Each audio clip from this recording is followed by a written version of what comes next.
Hi, everyone, and welcome to Learn English with Podcast. I'm Nikki. And I'm Tony. It's great to have you all with us today. How you doing, Nikki? I'm doing great, Tony. I'm really excited about today's topic. We're going to talk about museums. Museums are such interesting places, don't you think? Absolutely. Museums are places where you can learn so much about history, art, and culture. So, today we will talk about the best museums people have ever visited, vocabulary related to museums, and our own experiences. Yes, and we will also hear some great stories from our guests. But first, Tony, do you like visiting museums? Oh, I love visiting museums. I remember the first time I went to the British Museum in London. It was amazing. There were so many artifacts from ancient Egypt, like the Rosetta Stone and the mummies. What about you, Nikki? Do you enjoy museums? Definitely. One of my favorite museums is the Louvre in Paris. It's famous for the Mona Lisa painting by Leonardo da Vinci. I was so excited to see it in person. The museum is huge, and you can spend hours there. Do you have a favorite exhibit, Tony? That's a tough one. But I think the dinosaurs at the Natural History Museum are my favorite. They have a giant T-Rex skeleton that looks so real. It's like stepping back in time. That sounds awesome. I love museums because they make learning fun and interactive. You can see and sometimes touch things from the past. Plus, many museums now have audio guides or interactive displays to help you understand the exhibits better. Yes, and it's a great way to improve your English. You can learn new vocabulary and listen to the guides in English. Speaking of vocabulary, we should mention some common words related to museums. For example, exhibit, gallery, artifact, and curator. Good idea, Tony.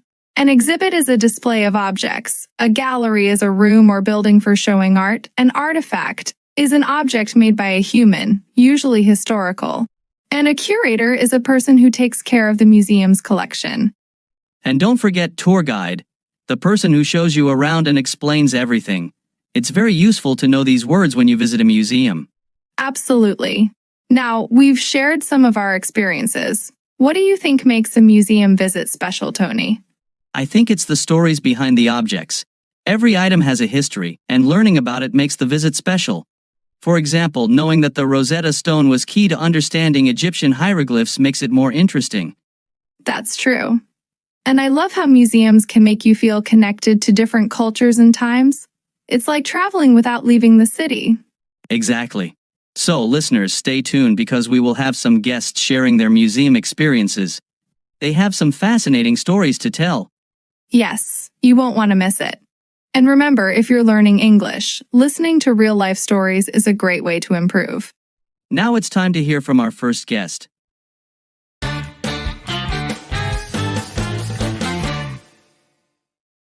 Today we have Anna with us. Hi, Anna. Welcome to the show. Hi, Nikki and Tony. It's great to be here. We're happy to have you, Anna. So, can you tell us a little about yourself and your favorite museum experience? Sure. I'm Anna, and I'm from Portugal. I love traveling and learning about different cultures. One of my favorite museum experiences was when I visited the Museum of Modern Art in New York, also known as MoMA. MoMA is amazing. What did you like most about it? I loved the variety of modern art pieces. There was one painting by Vincent van Gogh called The Starry Night. It was incredible to see it up close. That's a famous one. How did it feel to see the Starry Night in person? It was magical. The colors were so vibrant, and you could see the texture of the paint. It was like stepping into the painting itself. Did you use an audio guide or take a tour? Yes, I used an audio guide. It was very helpful because it explained the history and meaning behind the paintings. It made the experience much richer. That's a great tip for our listeners. Using an audio guide can really enhance your visit. Did you have any other favorite exhibits at MoMA? Yes, there was also a sculpture by Pablo Picasso called She Goat. It was very unique and made from different materials like wood and metal. It was fascinating to see how creative he was. Picasso is known for his creativity. Did you learn any new vocabulary while visiting MoMA? Definitely. I learned words like abstract, cubism, and installation. The audio guide used these words a lot, and it helped me understand modern art better. Those are great words to know. Abstract art doesn't try to represent reality. Cubism is a style of art where objects are broken up into geometric shapes, and an installation is a piece of art that is created for a specific space. Yes, those are useful terms. Anna, do you have any funny or memorable moments from your visit? Actually, yes. While I was looking at one of the abstract paintings, a little boy next to me said, "I can paint better than that." It made everyone around laugh. It reminded me that art can be seen differently by everyone. That's a cute story. Art can be very subjective. One person might see something very deep, and another might see something simple. Thanks for sharing your story, Anna. It was very interesting. Do you have any advice for our listeners who want to visit museums? My advice would be to take your time. Don't rush through the exhibits. Use an audio guide or read the descriptions to understand the context. And most importantly, enjoy the experience. Great advice, Anna. Thanks again for joining us. It was wonderful to hear your story. Thank you. It was a pleasure. All right, let's talk about some of the words and expressions we heard from Anna's story. First, vibrant. This means very bright and strong, like the colors in The Starry Night. For example, the garden was full of vibrant flowers. Next word is texture. This is how something feels when you touch it. Anna mentioned the texture of the paint. For example, the texture of the fabric was very smooth. Then we have installation. This is a piece of art that is created for a specific space. For example, the artist created a large installation for the museum's lobby. And finally, subjective. This means based on personal feelings or opinions. For example, art is very subjective. Everyone has a different opinion about it. These are great words to remember. Try to use them in your conversations. We're having a great time talking about museums today.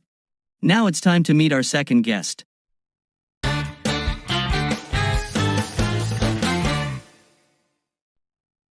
Please welcome James to the show. Hi, James.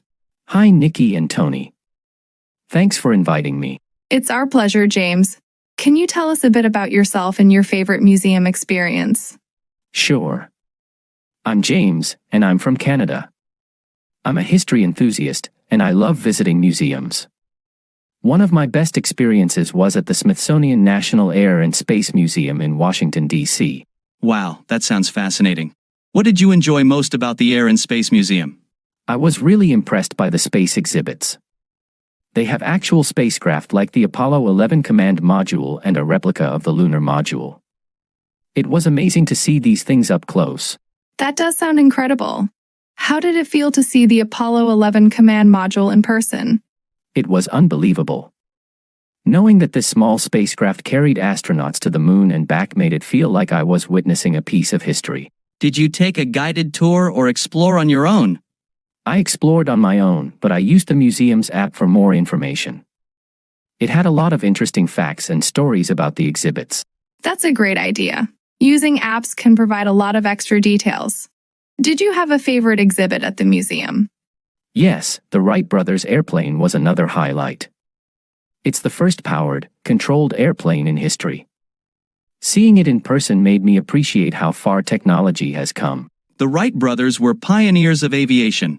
Did you learn any new vocabulary while visiting the museum? Yes, I learned words like aerodynamics, orbiter, and cockpit. These words helped me understand the science behind flying and space travel. Those are excellent terms. Aerodynamics refers to how air moves around objects, especially vehicles like airplanes. An orbiter is a spacecraft designed to orbit a planet or moon. And a cockpit is the area where the pilot sits and controls the aircraft. Very useful words for anyone interested in aviation or space. James, do you have any memorable or funny moments from your visit? Yes, there was a funny moment. I was looking at an exhibit about the future of space travel, and a little girl next to me said, "When I grow up, I want to be an astronaut and find aliens." Everyone around us smiled. It was nice to see her excitement. That's adorable. Kids have such wonderful imaginations. It's great to see how museums can inspire them. Thanks for sharing your story, James. It was very interesting. Do you have any advice for our listeners who want to visit museums? My advice is to be curious and ask questions. Whether you're using an app, an audio guide, or talking to museum staff, don't hesitate to learn more. And take your time to enjoy each exhibit. Great advice, James. Thanks again for joining us. It was wonderful to hear your story. Thank you. I enjoyed sharing my experience. All right, let's talk about some of the words and expressions we heard from James's story. First, aerodynamics. This refers to how air moves around objects. For example, the aerodynamics of the new car design improve its speed. Next is orbiter. This is a spacecraft designed to orbit a planet or moon. For example, the orbiter will study the surface of Mars from space.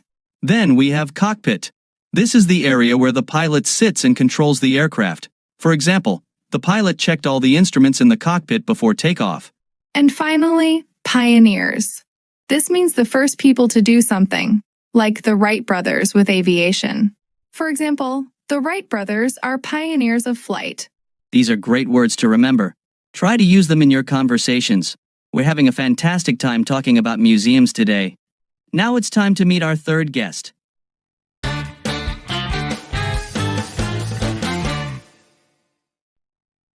Please welcome Nicole to the show. Hi, Nicole. Hi, Nikki and Tony. Thanks for inviting me. It's our pleasure, Nicole. Can you tell us a bit about yourself and your favorite museum experience? Sure. I'm Nicole, and I'm from Australia. I love art and history, so visiting museums is one of my favorite things to do. One of my best experiences was at the Uffizi Gallery in Florence, Italy. The Uffizi Gallery is famous. What did you enjoy most about it? I was really impressed by the Renaissance art. They have works by Leonardo da Vinci, Michelangelo, and Botticelli. Seeing The Birth of Venus by Botticelli in person was a dream come true. The Birth of Venus is a beautiful painting. How did it feel to see it up close? It was breathtaking. The colors and details were so vivid. You can see the delicate brushstrokes and the emotions in the characters' faces. It's much more impactful than seeing it in a book or online. Did you take a guided tour or explore on your own? I took a guided tour. The guide was very knowledgeable and explained the history and techniques of the paintings. It made the experience much richer. Guided tours can be very helpful. Did you have a favorite exhibit at the Uffizi Gallery? Yes, besides The Birth of Venus, I loved Annunciation by Leonardo da Vinci. It's a beautiful piece, and the guide explained how Leonardo used light and shadow to create depth. It was fascinating. Leonardo da Vinci was a master of light and shadow.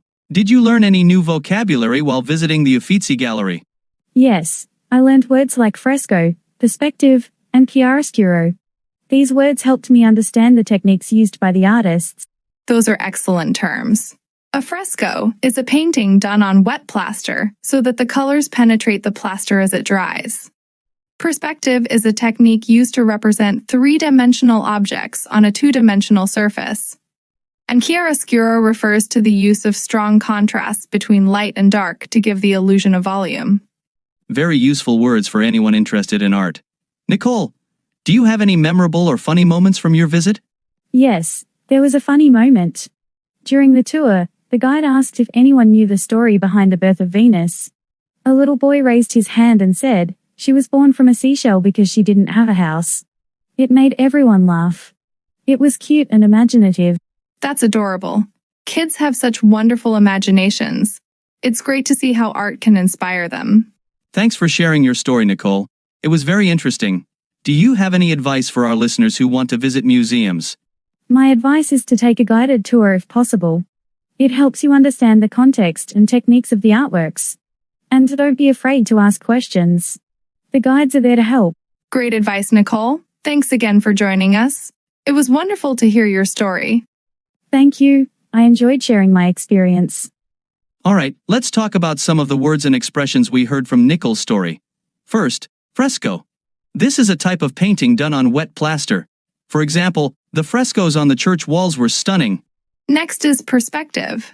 This is a technique used to show three-dimensional objects on a two-dimensional surface.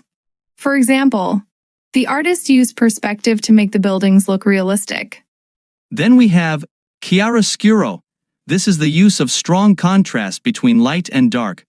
For example, the chiaroscuro in the painting made the figures look very lifelike. And finally, Renaissance. This refers to the period in Europe from the 14th to the 17th century, known for a revival of art, literature, and learning. For example, the Renaissance produced many great artists like Leonardo da Vinci and Michelangelo. These are great words to remember. Try to use them in your conversations. We've been having a wonderful time talking about museums today. Now, it's time to meet our fourth and final guest.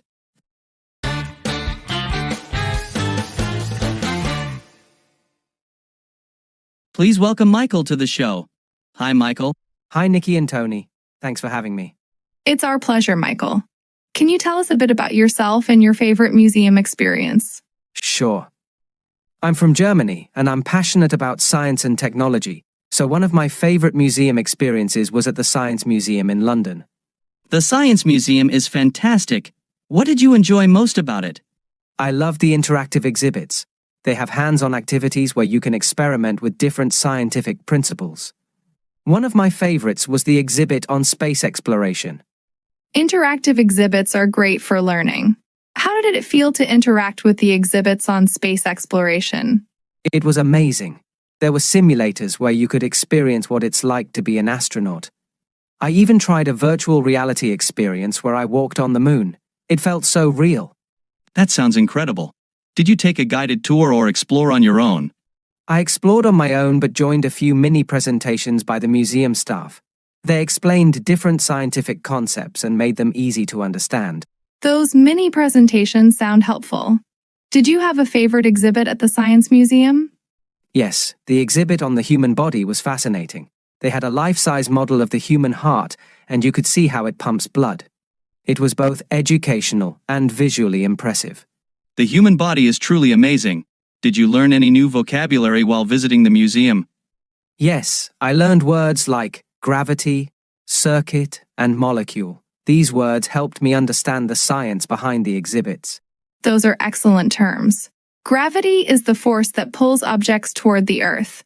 A circuit is a path for electricity to flow through, and a molecule is a group of atoms bonded together. Very useful words for anyone interested in science. Michael, do you have any memorable or funny moments from your visit? Yes, there was a funny moment. In the interactive section, I was trying to build a bridge with magnets, and a little boy next to me said, "You need to put them the other way, or they will never stick." He was right. And it made everyone around us laugh. It was a good reminder that we can always learn from each other. That's a great story. Kids often have the best advice. It's wonderful to see how museums can be a place of learning for all ages. Thanks for sharing your story, Michael. It was very interesting. Do you have any advice for our listeners who want to visit museums? My advice is to engage with the exhibits. Don't just look at them. Try to interact, ask questions, and participate in any activities or demonstrations. It makes the experience much more enjoyable and educational. Great advice, Michael. Thanks again for joining us. It was wonderful to hear your story. Thank you for having me. I enjoyed sharing my experience. All right, let's talk about some of the words and expressions we heard from Michael's story. First, gravity. This is the force that pulls objects toward the Earth. For example, gravity keeps us on the ground. Next is circuit. This is a path for electricity to flow through. For example, the circuit was complete, and the light turned on. Then we have molecule. This is a group of atoms bonded together. For example, a water molecule is made up of 2 hydrogen atoms and 1 oxygen atom. And finally, interactive. This means involving communication or participation. For example, the museum has many interactive exhibits that visitors can touch and play with. These are great words to remember. Try to use them in your conversations. We've had such a great time talking about museums today. We've heard some amazing stories from our guests. Yes, we've learned about modern art at MoMA, aviation history at the Smithsonian National Air and Space Museum, Renaissance art at the Uffizi Gallery, and interactive science exhibits at the Science Museum in London. It's been a fascinating journey. Absolutely. And we've also learned some great vocabulary along the way. Let's review a few of the words we discussed today. Great idea. Let's start with vibrant. This word describes something very bright and strong. For example, the colors in the painting were vibrant and eye-catching. Next, we have aerodynamics. This is how air moves around objects, especially vehicles like airplanes. For example, The aerodynamics of the new plane make it fly faster and more efficiently. Another important word is fresco. This is a type of painting done on wet plaster so that the colors penetrate the plaster as it dries. For example, the frescoes in the chapel are hundreds of years old. And don't forget gravity. This is the force that pulls objects toward the Earth. For example, gravity is what keeps us from floating into space. These are excellent words to know. Try to use them in your conversations to practice. And remember, visiting museums is a great way to improve your English. You can learn new vocabulary, practice listening skills with audio guides or tours, and even speak with other visitors or museum staff. Plus, you get to see amazing art, history, and science exhibits. It's a win-win. Before we wrap up, Nikki, what's your favorite museum you visited? That's a tough one.